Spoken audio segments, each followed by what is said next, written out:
Quantum immortality, the disturbing truth about death or lack thereof. Let me ask you something that's been keeping me up at night. Have you ever had one of those moments where death felt inevitable? Maybe you swerved at the last second to avoid a head-on collision. Or that time you slipped on the stairs but somehow caught yourself.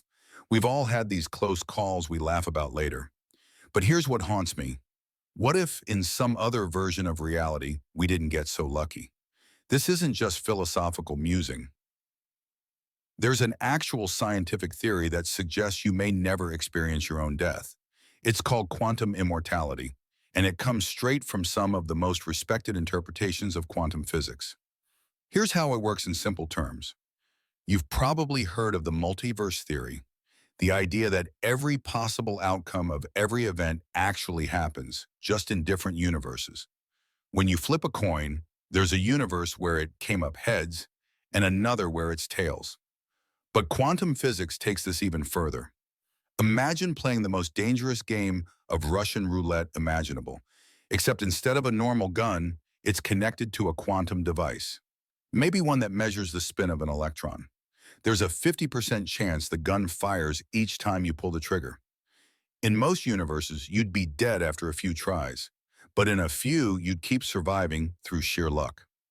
Here's where it gets mind-blowing. Your conscious experience would only continue in those universes where you survive. From your perspective, no matter how many times you pull the trigger, the gun would just keep miraculously failing to fire. You'd essentially become invincible through sheer probability. Now think bigger. What about aging? There could be universes where medical science keeps advancing just enough to extend your life year after year.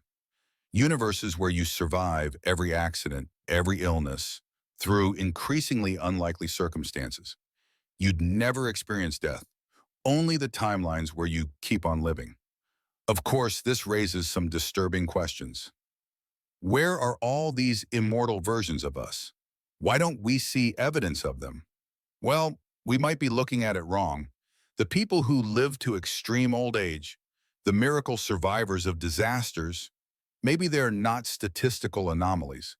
Maybe they're just experiencing their inevitable quantum immortality. The craziest part?